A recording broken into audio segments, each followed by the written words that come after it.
बुद्ध ने कहा था, जो अतीत में रहता है वह दुखी रहता है, जो भविष्य में रहता है वह चिंतित रहता है, लेकिन जो वर्तमान में जीता है वही वास्तव में जीता है। अगर तुम वास्तव में अपने दिमाग को शांत रखना चाहते हो तो बस एक चीज सीख लो, हर पल को पूरी तरह जीना। जब तुम खा रहे हो तो सिर्फ खाने पर ध्यान दो, जब तुम किसी से बात कर रहे हो तो पूरी तरह वहां मौजूद रहो, जब तुम काम कर रहे हो तो सिर्फ काम पर ध्यान दो, और जब तुम आराम कर रहे हो तो पूरी तरह आराम करो। क्या तुम्हें कभी ऐसा लगा है कि तुम्हारा दिमाग कभी शांत ही नहीं होता? हर वक्त बस कुछ ना कुछ चलता रहता है, एक बेचैनी, एक हलचल, एक अंतहीन सोच की दौड़, जैसे कोई तूफान चल रहा हो और उसे रोकने की कोई कोशिश भी बेकार जा रही हो। तुम सोने जाते हो मगर तुम्हारा दिमाग तब भी चल रहा होता है। कल ऑफिस में क्या होगा? जो गलती हो गई उसका क्या होगा? क्या मैं सही कर रहा हूं? क्या मुझे कोई पसंद करता है या नहीं? अगर मैं फेल हो गया तो? ये सब सवाल तुम्हारा पीछा ही नहीं छोड़ते। अब सवाल है, शांत कैसे रहा जाए जब चारों तरफ इतनी उथल पुथल हो, जब हर कोई भाग रहा हो, जब हर कोई चिंताओं में घिरा हो, जब हर किसी को कुछ न कुछ हासिल करना हो, जब पूरी दुनिया एक तेज रफ्तार वाली ट्रेन बन चुकी हो, जहां जरा भी ध्यान हटा तो तुम पीछे छूट जाओगे। गौतम बुद्ध ने कहा था, मनुष्य का मन उसी के दुख का कारण है। अगर तुम इसे नियंत्रित कर सको तो तुम दुख से मुक्त हो जाओगे। लेकिन क्या सच में ऐसा संभव है? क्या हम अपने दिमाग को इतना नियंत्रित कर सकते हैं कि कोई चिंता, कोई डर, कोई गुस्सा हमें हिला न सके? क्या तुम्हें भी ऐसा लगता है कि तुम्हारा दिमाग तुम्हारे काबू में नहीं है? आज हम बात करेंगे कैसे अपने मन को शांत किया जाए, कैसे अपने विचारों को नियंत्रित किया जाए, और कैसे योग, ध्यान और जीवन शैली के सही बदलाव से अपने दिमाग को पूरी तरह संतुलित रखा जाए। एक शिष्य बुद्ध से पूछता है, गुरुदेव, मेरा मन हमेशा अशांत रहता है। जब भी मैं कोई काम करता हूं मेरा ध्यान भटक जाता है। जब भी मैं कोई निर्णय लेने की कोशिश करता हूं हजारों विचार मेरे दिमाग में आते हैं। कृपया मुझे बताइए, इस बेचैनी से कैसे छुटकारा पाऊं? बुद्ध मुस्कुराते हैं और कहते हैं, मन एक पागल घोड़े की तरह है। अगर इसे नियंत्रण में नहीं रखा तो यह तुम्हें गिरा सकता है, लेकिन अगर तुम इसे सही तरीके से साध लो तो यही घोड़ा तुम्हें अपनी मंजिल तक ले जाएगा। अब सवाल यह है कि इस घोड़े को काबू में कैसे किया जाए। सबसे पहले आता है ध्यान। क्या तुम जानते हो कि ध्यान करने से तुम्हारा दिमाग क्यों शांत होता है? जब तुम ध्यान करते हो तो तुम अपने विचारों को नहीं रोकते, बल्कि उन्हें बहने देते हो, और धीरे धीरे जैसे ही तुम अपनी सांसों पर ध्यान देने लगते हो वैसे ही तुम्हारा मन स्थिर होने लगता है। तुम्हारा दिमाग भी इसी झील की तरह है। अगर तुम इसे लगातार हिलाओगे तो पानी में लहरें उठती रहेंगी, लेकिन अगर तुम शांत बैठोगे तो धीरे धीरे सारी हलचल खुद ब खुद थम जाएगी। और बस इतना ही करो, कुछ ही मिनटों में तुम देखोगे कि तुम्हारा मन पहले से ज्यादा शांत हो गया है। लेकिन सिर्फ ध्यान ही काफी नहीं है। अगर तुम्हें सच में अपने मन को शांत रखना है तो तुम्हें अपने शरीर को भी साधना होगा, और इसके लिए सबसे अच्छा तरीका है योग। योग सिर्फ शरीर को लचीला बनाने के लिए नहीं है। योग का असली मकसद है तुम्हारे दिमाग और शरीर को एक साथ संतुलित करना। अगर तुम्हारा शरीर तनाव में रहेगा तो तुम्हारा मन भी बेचैन रहेगा, लेकिन अगर तुम्हारा शरीर संतुलित होगा तो तुम्हारे विचार भी स्थिर रहेंगे। अगर तुम हर दिन बस 10 मिनट अनुलोम विलोम कर लो तो तुम्हारा दिमाग खुद ही शांत होने लगेगा, क्योंकि जब तुम अपनी सांसों को नियंत्रित करना सीखते हो तो धीरे धीरे तुम्हारा दिमाग भी नियंत्रण में आने लगता है। अब बात करते हैं जीवन शैली सुधारने की। क्या तुम जानते हो कि तुम्हारा खान पान, तुम्हारी दिनचर्या और तुम्हारा सोने जागने का समय भी तुम्हारे मानसिक स्वास्थ्य को प्रभावित करता है? अगर तुम हमेशा तला भुना खाना खाते हो, देर रात तक जागते हो और दिन भर मोबाइल या लैपटॉप पर रहते हो तो तुम्हारा मन कभी भी शांत नहीं रहेगा। अगर तुम सच में अपने मन को शांत रखना चाहते हो तो तुम्हें अपनी दिनचर्या को सुधारना होगा। जल्दी सोना, जल्दी उठना, हल्का और सात्विक भोजन करना, और दिन में कम से कम 30 मिनट प्रकृति के बीच बिताना।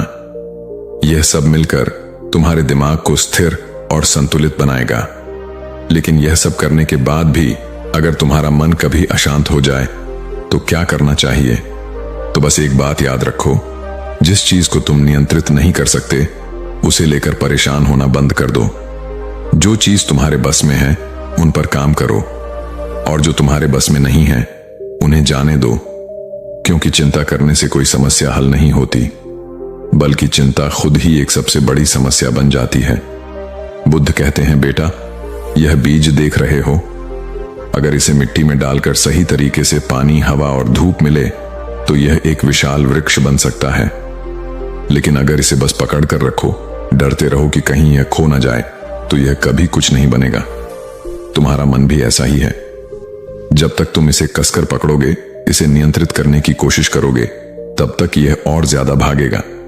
लेकिन जब तुम इसे सही माहौल दोगे, ध्यान, शांति और सही विचार, तो यह तुम्हारा सबसे बड़ा मित्र बन जाएगा। शांत मन कोई जादू नहीं, यह एक साधना है। अगर तुमने इसे समझ लिया तो कोई भी परिस्थिति तुम्हें हिला नहीं सकती। याद रखना, दुनिया का सबसे शक्तिशाली व्यक्ति वह नहीं जो सबसे ताकतवर है, बल्कि वह है जिसने अपने मन को साध लिया है। तो अब फैसला तुम्हारा है, क्या तुम अपने विचारों के गुलाम बने रहोगे या फिर अपनी शांति के स्वामी बनोगे?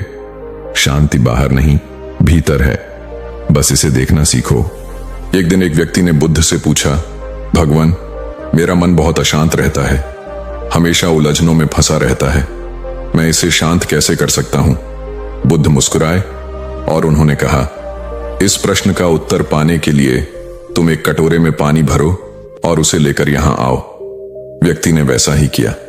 बुद्ध ने कहा, अब इस कटोरे को हिलाओ। शिष्य ने कटोरे को हिलाया, पानी में लहरें उठने लगीं, पानी इधर उधर छलकने लगा। फिर बुद्ध ने पूछा, अब इसे बिना हिलाए छोड़ दो। व्यक्ति ने कटोरा जमीन पर स्थिर रख दिया। कुछ समय बाद पानी पूरी तरह शांत हो गया। तब बुद्ध बोले, देखो, तुम्हारा मन भी इसी पानी की तरह है। जब तुम इसे लगातार हिलाते हो तो इसमें हलचल होती है, मगर जब तुम इसे स्थिर छोड़ देते हो तो यह अपने आप शांत हो जाता है। गौतम बुद्ध ने हमें यह सिखाया कि अगर मन को शांत करना है तो सबसे पहले हमें इसे हिलाना बंद करना होगा, हमें इसे ठहरने का मौका देना होगा, और यही पहला उपाय है ध्यान। ध्यान यानी अपने विचारों को स्थिर करना, अपने भीतर झांकना, अपने आप को सुनना। क्या तुमने कभी 5 मिनट भी बिना किसी विचार के बैठे रहने की कोशिश की है? मुश्किल लगता है ना? क्योंकि हमारा मन लगातार दौड़ता रहता है, कभी अतीत में, कभी भविष्य में। मगर ध्यान हमें इस भाग दौड़ से निकालकर वर्तमान में लाता है, और जब हम वर्तमान में होते हैं तो हमारा मन पूरी तरह शांत हो जाता है। बुद्ध कहते थे, अगर तुम अपने मन को नियंत्रित करना चाहते हो तो सबसे पहले अपनी सांसों को नियंत्रित करो, क्योंकि जब तुम्हारी सांसें तेज होती हैं तो तुम्हारे विचार भी तेज होते हैं। जब तुम्हारी सांसें स्थिर होती हैं तो तुम्हारा मन भी स्थिर होता है। इसलिए अगर तुम्हें अपने दिमाग को शांत रखना है तो हर दिन बस 5 मिनट के लिए अपनी सांसों को महसूस करो। गहरी सांस लो, धीरे धीरे छोड़ो, कुछ मत सोचो, बस अपनी सांसों के बहाव को देखो। यही वह सीक्रेट है जिसे खुद बुद्ध ने अपनाया था, और यही वह सीक्रेट है जिससे तुम भी अपने विचारों पर नियंत्रण पा सकते हो। लेकिन ध्यान और सांस के अलावा बुद्ध ने हमें एक और महत्वपूर्ण चीज सिखाई, और वह है वर्तमान में जीने की कला। तुम क्या सोचते हो? तुम्हारी सारी चिंताओं का असली कारण क्या है? जो हो चुका है या जो होने वाला है? सच्चाई यह है कि हमारा दिमाग या तो अतीत की गलतियों में उलझा रहता है या फिर भविष्य की चिंताओं में, और इसी वजह से हम कभी भी शांति महसूस नहीं कर पाते। गौतम बुद्ध ने हमें सिखाया कि शांति कहीं बाहर से नहीं आती, शांति हमारे भीतर से आती है। और अगर हम अपने विचारों को नियंत्रित करना सीख लें तो दुनिया की कोई भी ताकत हमें अशांत नहीं कर सकती। क्या तुमने कभी सोचा है कि दुनिया के सबसे बुद्धिमान व्यक्तियों में गिने जाने वाले आचार्य चाणक्य का दिमाग कभी अशांत क्यों नहीं होता था? क्या वे भी कभी घबराते थे? क्या वे भी कभी उलझन में पड़ते थे? क्या तुम्हें भी कभी ऐसा महसूस हुआ है जब दिमाग में इतनी सारी बातें एक साथ चल रही होती हैं कि तुम खुद ही नहीं समझ पाते क्या सही है, क्या गलत, क्या करना चाहिए, क्या नहीं? और सबसे बड़ा सवाल, इस स्थिति से निकला कैसे जाए? आचार्य चाणक्य ने हमें सिखाया कि अगर तुम्हें अपने मन को शांत रखना है तो सबसे पहले तुम्हें धैर्य सीखना होगा, क्योंकि धैर्य ही वह गुण है जो तुम्हें हर मुश्किल से बाहर निकाल सकता है। लेकिन धैर्य का मतलब क्या है? क्या यह सिर्फ चुपचाप बैठकर इंतजार करना है? नहीं, धैर्य का मतलब है सही समय का इंतजार करना, सही अवसर को पहचानना और सही निर्णय लेना। चाणक्य ने कहा था, एक समय की बात है, एक शिकारी जंगल में शिकार करने निकला। उसने एक हिरण देखा और धनुष पर तीर चढ़ाया, लेकिन तभी उसकी नजर एक शेर पर पड़ी जो झाड़ियों में छिपा हुआ था। शिकारी घबराया। अगर उसने हिरण पर निशाना लगाया तो शेर उस पर हमला कर सकता था, और अगर उसने शेर पर निशाना लगाया तो हिरण भाग सकता था। उसने एक क्षण के लिए अपनी सांस रोकी, अपने दिमाग को शांत किया और फिर उसने वह निर्णय लिया जिसने उसकी जान बचा ली। चाणक्य हमें यही सिखाते हैं कि जब भी तुम्हें लगे कि तुम्हारा दिमाग अशांत हो रहा है, जब भी तुम किसी फैसले को लेकर उलझन में हो, तो सबसे पहले रुको। तुरंत कोई निर्णय मत लो, अपने विचारों को स्थिर होने दो, और जब तुम्हारा दिमाग शांत हो जाए तभी सही फैसला लो। तुम्हें पता है, चाणक्य कभी भी जल्दबाजी में कोई फैसला नहीं लेते थे। वे हमेशा पहले पूरी स्थिति को समझते, धैर्य रखते, अपने विचारों को स्थिर करते और फिर सही निर्णय लेते। यही कारण था कि वे इतिहास के सबसे महान रणनीतिकार बने। शिष्य ने पूछा, गुरुदेव, जब हमारा मन बहुत बेचैन हो जाता है तब हमें क्या करना चाहिए? गुरु मुस्कुराते हैं और उत्तर देते हैं, जब मन अशांत हो तो सबसे पहले उसे काम में लगाओ, क्योंकि व्यस्त दिमाग कभी अशांत नहीं होता। अगर तुम्हारा मन चिंता कर रहा है तो उसे चिंता करने मत दो। उसे कोई ऐसा काम दो जिसमें वह पूरी तरह डूब जाए, चाहे वह पढ़ाई हो, लेखन हो, कोई कला हो या कोई नया कौशल सीखना। क्योंकि जब मन किसी काम में व्यस्त होता है तो उसमें अनावश्यक विचार आने बंद हो जाते हैं, और यही मानसिक स्थिरता की पहली कुंजी है। इसका एक और तरीका है प्रकृति से जुड़ना। अगर तुम्हारा मन बहुत बेचैन है तो बस कुछ देर के लिए बाहर निकलो, खुली हवा में जाओ, पेड़ों को देखो, आसमान को देखो, अपनी सांसों को महसूस करो। बुद्ध कहते थे, जो व्यक्ति प्रकृति से जुड़ता है उसका मन कभी अशांत नहीं होता। और अंत में सबसे महत्वपूर्ण बात, संयम रखो, अपनी भावनाओं पर नियंत्रण रखो। बुद्ध कहते हैं, जो व्यक्ति अपनी भावनाओं को नियंत्रित कर सकता है वही अपने जीवन को नियंत्रित कर सकता है। अगर कोई तुम्हें गुस्सा दिलाए तो शांत रहो, अगर कोई तुम्हें नीचा दिखाए तो मुस्कुराओ, क्योंकि जो व्यक्ति प्रतिक्रिया देने से पहले सोचता है वही अपने मन को पूरी तरह नियंत्रित कर सकता है। अगर तुम्हें अपने दिमाग को शांत रखना है तो धैर्य रखो, जल्दबाजी मत करो, अपने विचारों को स्थिर करो, प्रकृति से जुड़ो, अपने मन को व्यस्त रखो, और सबसे महत्वपूर्ण, अपनी भावनाओं पर नियंत्रण रखो। यही वे सूत्र हैं जिन्हें बुद्ध ने अपनाया था, और यही वे सूत्र हैं जो तुम्हारी जिंदगी बदल सकते हैं। क्या तुम्हारे साथ भी ऐसा होता है? क्या तुम्हारा मन कभी इतनी जोर से बोलता है कि तुम उसे रोक ही नहीं पाते? क्या तुमने कभी सोचा है कि गौतम बुद्ध जैसी हस्तियां इतनी शांत क्यों रहती थीं? जब उनके आसपास भी दुनिया थी, समस्याएं थीं, लोग थे, कठिनाइयां थीं, मगर फिर भी वे ऐसे स्थिर थे जैसे एक शांत झील का पानी, बिना किसी हलचल के। ऐसा कैसे संभव हुआ? और चाणक्य, जो राजनीति, कूटनीति और युद्ध जैसी स्थितियों के बीच भी एकदम स्थिर रह सकते थे, उनकी बुद्धि कभी विचलित नहीं होती थी। वे कभी भावनाओं के बहाव में नहीं बहते थे, बल्कि वे अपने मन और दिमाग को अपने नियंत्रण में रखते थे। क्या उनके पास कोई जादू था?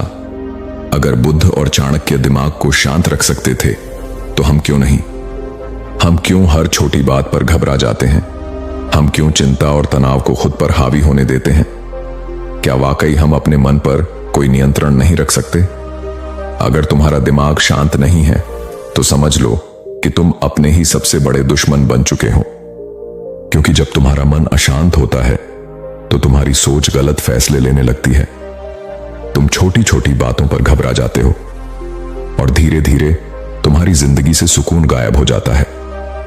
फिर चाहे तुम कितना भी बड़ा लक्ष्य क्यों ना हासिल कर लो, वह तुम्हें खुशी नहीं देगा, क्योंकि तुम्हारे भीतर शांति ही नहीं होगी।